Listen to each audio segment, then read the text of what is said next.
Hey there, my name is Megan and welcome back to my channel. Today I'm going to be talking about my 2020 reading stats and some of my 2021 goals. So I think it's a lot of fun to track my reading throughout the year. I use Goodreads. I really enjoy their end of year kind of year at a glance and their reading challenge. And I also like to break down the different genres that I read at the end of the year.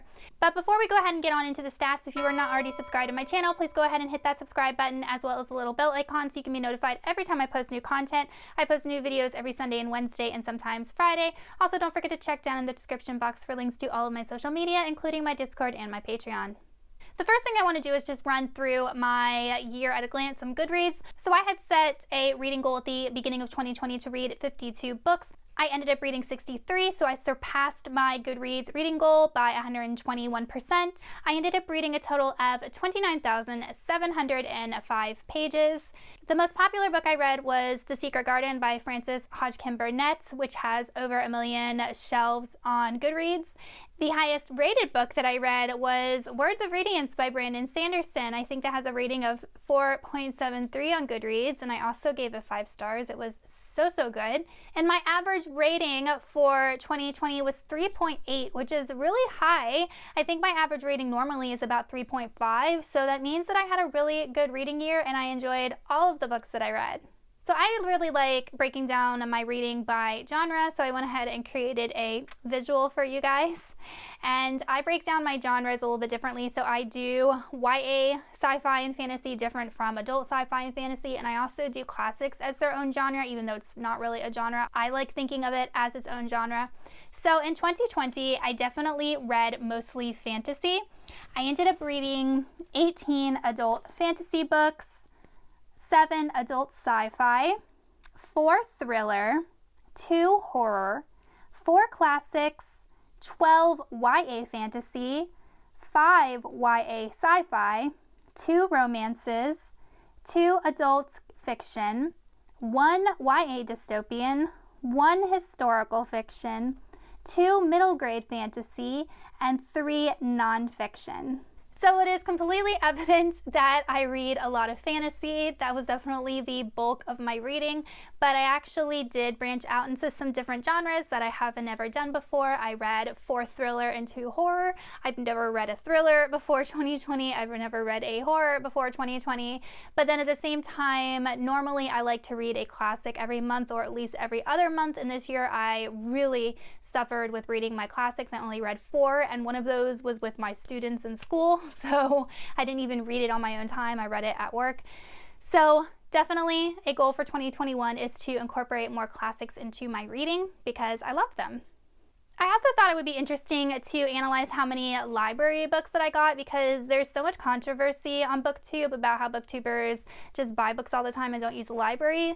But before I show you how many library books I rented, I actually use my library mostly for audiobooks because it's free, and I don't only listen to audiobooks. I always listen to an audiobook at the same time I'm physically reading it. Like when I'm driving, I'll listen to the audiobook, and then when I get home, I'll read it. But that aside, out of the 63 books that I read, 8 of those were library books. So about 13% of my total reading this year were library books, and the rest of them came off of my physical TBR. So obviously most of my reading was off of my own shelves. This makes sense because I own the books, but I do utilize my library. I love my library. I love going there even if I don't get anything. So yes, booktubers do use the library.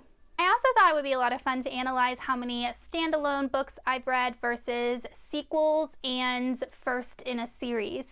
So out of the 63 books that I read 26 standalones, which is actually way more than I thought.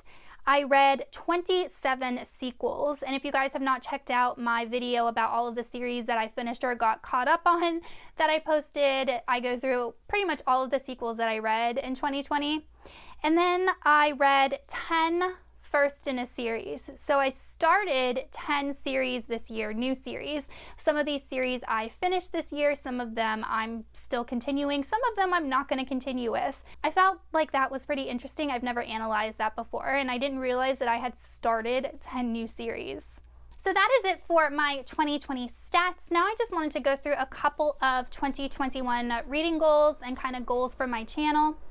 So first off, I want to read more sci-fi. I actually love sci-fi, but for some reason I always pick up a fantasy before a sci-fi, and I actually got a lot of good science fiction for Christmas, so be on the lookout for my Christmas book haul.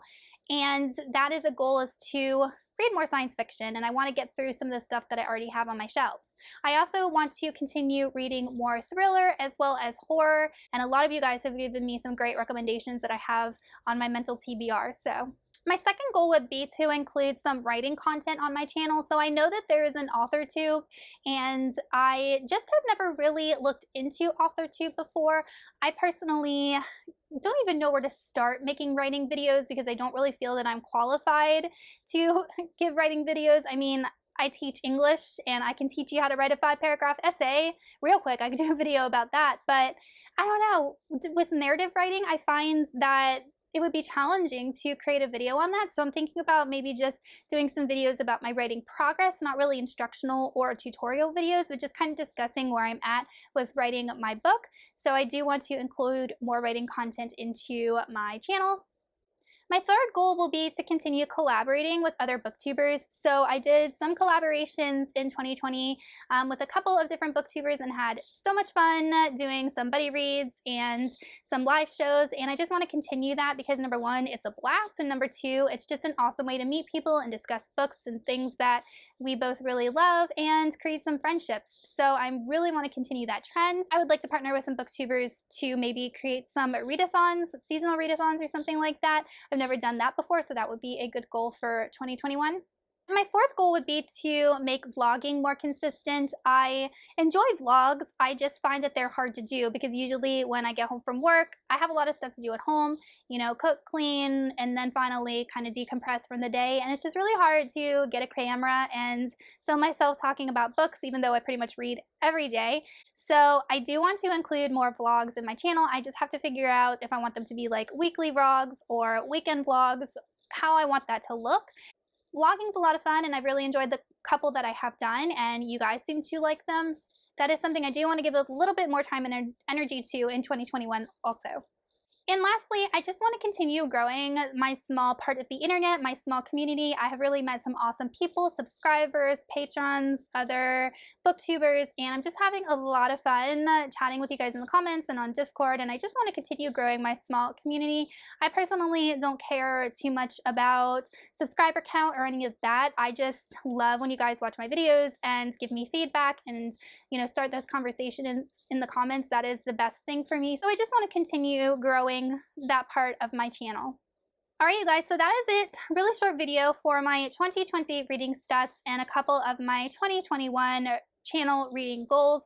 My goal for books for 2021 is 52 books, same as 2020, and I'm sure that I will be able to reach it. I've also discussed in previous videos some fantasy and sci-fi series that I want to start in 2021, so make sure that you check out those videos. Let me know in the comments if you have met your 2020 reading goals and what some of your 2021 goals are, and I will see y'all in another video soon. Goodbye!